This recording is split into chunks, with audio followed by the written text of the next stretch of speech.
শুরুতেই গুরুত্বপূর্ণ সংবাদ জানিয়ে দিব। দ্বিতীয় বিশ্বযুদ্ধের পর ইয়েমেনের বিরুদ্ধে সবচেয়ে কঠিন যুদ্ধ করতে হচ্ছে বলছে মার্কিন নৌবাহিনী। এরপর জানাবো হুতি রাডার স্থাপনায় মার্কিন হামলা, ড্রোন ধ্বংস। এদিকে বার্লিনের বাধার মুখে রাশিয়ার বিরুদ্ধে নতুন নিষেধাজ্ঞা দিতে পারল না ইউরোপীয় ইউনিয়ন। আরও জানিয়ে দিব দক্ষিণ চীন সাগরের বিরোধপূর্ণ জলসীমা থেকে বিদেশিদের আটক করবে চীন। এরপর জানাবো যে কোনো সময় পড়ে যেতে পারে মোদী সরকার, বলছে খার্গে। এবং সর্বশেষ জানিয়ে দিব বাইডেনকে বুড়ো বললেন ৭৮ বছরের ট্রাম্প। এতক্ষণ শুনছিলেন গুরুত্বপূর্ণ সংবাদ শিরোনাম, এখন জানিয়ে দিব বিস্তারিত। দ্বিতীয় বিশ্বযুদ্ধের পর ইয়েমেনের বিরুদ্ধে সবচেয়ে কঠিন যুদ্ধ করতে হচ্ছে বলছে মার্কিন নৌবাহিনী। লোহিত সাগরে ইহুদিবাদী ইসরায়েলের স্বার্থ রক্ষা করতে গিয়ে দ্বিতীয় বিশ্বযুদ্ধের পরে সবচেয়ে কঠিন যুদ্ধের মুখে পড়েছে মার্কিন নৌবাহিনী। আমেরিকার সামরিক বিশেষজ্ঞ ও নৌবাহিনীর গুরুত্বপূর্ণ কর্মকর্তাদের উদ্ধৃতি দিয়ে বার্তা সংস্থা অ্যাসোসিয়েটেড প্রেস বা এপি এই খবর দিয়েছে। গত ৭ মাস ধরে ইয়েমেনের নৌবাহিনীর অব্যাহত অভিযানের মুখে মার্কিন বাহিনী অনেকটা পরিশ্রান্ত হয়ে পড়েছে এবং তারা মারাত্মক বিপদের মুখোমুখি রয়েছেন বলে মার্কিন সামরিক কমান্ডাররা সতর্ক করেছেন। লোহিত সাগরে অবস্থানরত মার্কিন যুদ্ধজাহাজ ইউএসএস লাবনের কমান্ডার এরিক ব্লুমবার্গ এপিকে বলেছেন, আমার মনে হয় না যে লোকজন বুঝতে পারছে আমরা কতটা প্রাণঘাতী যুদ্ধ করছি এবং মার্কিন জাহাজগুলো কতটা ঝুঁকির মুখে রয়েছে। তিনি বলেন, আমরা দেখছি শুধু পরিস্থিতি খারাপ হচ্ছে এবং হুতি তাদের এই হামলা অব্যাহত রাখবে। মার্কিন সাবমেরিন বাহিনীর সাবেক সদস্য এবং হাডসন ইনস্টিটিউটের সিনিয়র ফেলো ব্রায়ান ক্লার্ক বলেন, দ্বিতীয় বিশ্বযুদ্ধের পরে মার্কিন নৌবাহিনী এই প্রথম এত কঠিন যুদ্ধের মুখে পড়েছে। তিনি বলেন, ইয়েমেনের হুতি যোদ্ধারা যে হামলা চালাচ্ছে তা সবসময় মার্কিন বাহিনী মোকাবেলা করতে পারছে না এবং এভাবে হামলা অব্যাহত থাকলে কিছুদিন পর হুতিরা আরো বেশি দক্ষ ও অভিজ্ঞ বাহিনী হিসেবে গড়ে উঠবে। গত ৭ অক্টোবর ইহুদিবাদী ইসরায়েল গাজায় আগ্রাসন শুরু করার পর থেকে আনসারুল্লাহ আন্দোলন সমর্থিত সামরিক বাহিনী লোহিত সাগর এবং আশেপাশের এলাকায় ইসরায়েল ও তাদের মিত্রদের জাহাজে হামলা চালিয়ে আসছে। ইসরায়েলি স্বার্থ রক্ষা করার জন্য আমেরিকা ও ব্রিটিশ বাহিনী ইরানের সামরিক বাহিনীর ওপর হামলা শুরু করেছে। পাল্টা জবাবে হুতিরা লোহিত সাগরে শক্ত প্রতিরোধ গড়ে তুলেছে। হুতি রাডার স্থাপনায় মার্কিন হামলা, ড্রোন ধ্বংস। ইয়েমেনের গত ২৪ ঘন্টায় হুতি বাহিনীর রাডার স্থাপনায় হামলা চালিয়েছে মার্কিন সামরিক বাহিনী। পাশাপাশি পৃথক হামলায় কৃষ্ণ সাগরে হুতিদের নিয়োজিত ড্রোন ধ্বংস হয়েছে বলে দাবি করেছে তারা। খবর আল জাজিরার। মার্কিন সামরিক বাহিনীর সেন্ট্রাল কমান্ড জানিয়েছে, হামলায় হুতিদের ২টি আনক্রুড সারফেস ড্রোন লোহিত সাগরে ধ্বংস হয়েছে। তাছাড়া একটি ড্রোন সমুদ্রের আকাশে গুলি করে নামানো হয়েছে। সেন্টকম মধ্যপ্রাচ্যে মার্কিন বাহিনী পরিচালনা করে থাকে। মার্কিন কমান্ডারের সোশ্যাল মিডিয়ায় একটি পোস্টে বলা হয়েছে, হুতিদের রাডার লোহিত সাগরে চলাচলকারী জাহাজে প্রায় হামলা চালাচ্ছে। এই হামলা রুখতে মার্কিন বাহিনী নতুন করে হুতিদের রাডার স্থাপনার লক্ষ্য করে অভিযান পরিচালনা করেছে। তবে হুতি যোদ্ধারা দাবি করেছে যেসব জাহাজ ইসরায়েলের স্বার্থে কাজ করছে, বিশেষ করে ইসরায়েলের বন্দরগুলো ব্যবহার করছে, যেসব জাহাজ হামলা করা হচ্ছে ইডেন উপসাগরে হামলাগুলো গাজায় ইসরায়েলি হামলার প্রতিশোধ হিসেবে চালানো হচ্ছে। যেদিন ইসরায়েল গাজায় হামলা বন্ধ করবে সেদিন থেকে আমরাও সাগরে জাহাজ লক্ষ্য করে হামলা বন্ধ করব। হুতিদের বিমান ও সমুদ্র অভিযান বিশ্বব্যাপী জাহাজ চলাচল ব্যাহত করছে। এর ফলে একদিকে বিশ্বের বিভিন্ন দেশের পণ্য সরবরাহ যেমন বিঘ্নিত হচ্ছে, তেমনি পরিবহন খরচ ব্যাপক হারে বাড়ছে। মার্কিন গোয়েন্দা সংস্থার এক প্রতিবেদনে বলা হয়েছে, হুতিদের হামলায় কমপক্ষে ৬৫টি দেশের জাহাজ কোম্পানি ক্ষতিগ্রস্ত হচ্ছে। বার্লিনের বাধার মুখে রাশিয়ার বিরুদ্ধে নতুন নিষেধাজ্ঞা দিতে পারল না ইউরোপীয় ইউনিয়ন। রাশিয়ার বিরুদ্ধে নতুন করে নিষেধাজ্ঞা আরোপের যে পরিকল্পনা নিয়েছিল ইউরোপীয় ইউনিয়ন তা আপাতত ব্যর্থ হয়েছে।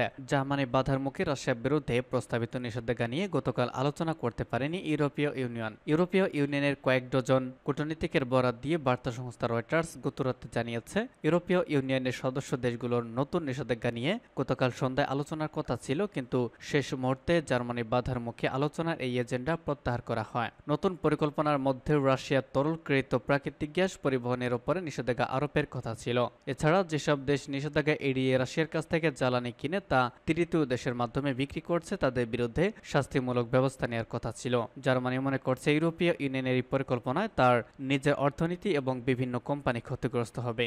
আজ এবং আগামীকাল সুইজারল্যান্ডে একটি শান্তি সম্মেলন অনুষ্ঠানের কথা রয়েছে, যাতে বিশ্বের ৯০টি দেশের বিভিন্ন প্রতিনিধি উপস্থিত থাকবেন। ইউরোপীয় ইউনিয়ন আশা করেছিল এর আগেই রাশিয়ার ওপর নিষেধাজ্ঞা আরোপের বিষয়টি চূড়ান্ত করবে, কিন্তু তা এখন আর সম্ভব হচ্ছে না বলে মনে হয়। রাশিয়া, চীন এবং সৌদি আরব সুইজারল্যান্ডের এই শান্তি সম্মেলনে উপস্থিত থাকবে না।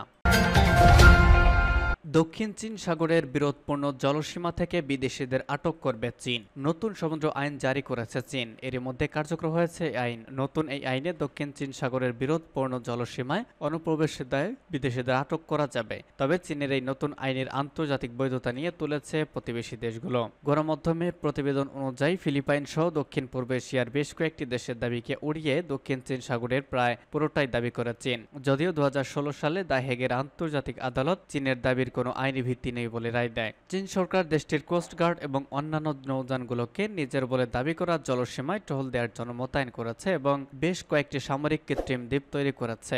সাম্প্রতিক বছরগুলোতে চীনা এবং ফিলিপাইনের জাহাজগুলো বিরোধপূর্ণ এলাকায় একাধিক সংঘর্ষের ঘটনা ঘটেছে, যা একটি বিস্তৃত সংঘাতের আশঙ্কা তৈরি করেছে। অনলাইনে প্রকাশিত নতুন বিধান অনুযায়ী আজ থেকেই চীনের কোস্টগার্ড বিরোধপূর্ণ সীমানায় প্রবেশ এবং প্রস্থান ব্যবস্থাপনা লঙ্ঘন করার সন্দেহে বিদেশিদের আটক করতে পারবে। এমনকি জটিল ক্ষেত্রে 60 দিন পর্যন্ত আটক থাকার অনুমতি দেওয়া হয়েছে এই আইনে। যেসব বিদেশি জাহাজ অবৈধভাবে চীনের আঞ্চলিক জলসীমা এবং সংলগ্ন জলসীমায় প্রবেশ করবে সেগুলো আটক করা যাবে। ফিলিপাইনের প্রেসিডেন্ট ফার্দিনান্দো মার্কোস জুনিয়র চীনের নতুন এই বিধিকে খুবই উদ্বেগজনক বৃদ্ধি বলে অভিহিত করেছেন। এদিকে আজ ফিলিপাইনের পররাষ্ট্র দপ্তর ঘোষণা করেছে দেশটি দক্ষিণ চীন সাগরের কিছু অংশে একটি বর্ধিত মহাদেশীয় সেলফে জাতিসংঘের সামুদ্রিক নিয়মের অধীনে নিজস্ব সামুদ্রিক অধিকার দাবি করে নিউ ইয়র্কের দপ্তরে সংশ্লিষ্ট আইনি কাগজপত্র জাতিসংঘের কাছে জমা দিয়েছে। ফিলিপাইনের অভিযোগ, দেশটির নৌযানের বিরুদ্ধে চীনের কোস্টগার্ড বর্বর ও অমানবিক আচরণ করেছে। তারা বিদ্রোহপূর্ণ জলসীমায় ফিলিপাইনের নৌকাগুলোর বিরুদ্ধে একাধিকবার জলকামান ব্যবহার করেছে।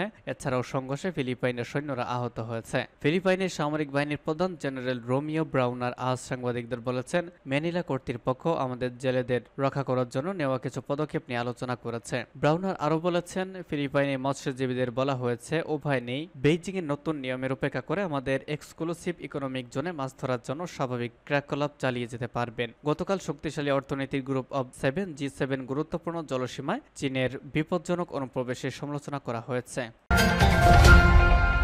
যে কোনো সময় পড়ে যেতে পারে মোদী সরকার, বলছে খার্গে। লোকসভার ফল প্রকাশের পরেই নতুন সরকার গঠন করবে কোন জোট তা নিয়ে তুমুল জল্পনা শুরু হয়েছিল ভারতে। তবে সব জল্পনা অবসান ঘটিয়ে গত রবিবার তৃতীয়বারের মতো প্রধানমন্ত্রী হিসেবে শপথ নিয়েছেন নরেন্দ্র মোদী। এর আগে দুবার কেন্দ্রের যে সরকার ছিল তাতে একক সংখ্যাগরিষ্ঠতা পেয়েছিল বিজেপি। তবে এবার একক সংখ্যাগরিষ্ঠতা না পাওয়ায় সরকার গঠনের জন্য জোটের উপরই আস্থা রাখতে হয়েছে বিজেপিকে। ফলে গত দুবার মোদীর সরকার থাকলেও এবার প্রকৃত অর্থে সেই সরকার হলো জোট সরকার। এরপরে কেন্দ্রীয় সরকারের দায়িত্ব নিয়ে প্রশ্ন তুলেছেন পশ্চিমবঙ্গ রাজ্যের মুখ্যমন্ত্রী মমতা ব্যানার্জি থেকে শুরু করে বিরোধীরা। আর এই নিয়ে আক্রমণ করলেন কংগ্রেস সভাপতি মল্লিকার্জুন খাড়গে। তার কথাকথ যে কোনো সময় মোদীর এই সরকার পড়ে যেতে পারে। এতে সাক্ষাৎকারে মল্লিকার্জুন দেশটির কেন্দ্র সরকারকে কটাক্ষ করে বলেছেন, এটি একটি সংখ্যালঘু সরকার, ভুল করে গঠিত হয়েছে। এখানে মোদীজির কোনো ম্যান্ডেট নেই, যে কোনো সময় সরকার পড়ে যেতে পারে।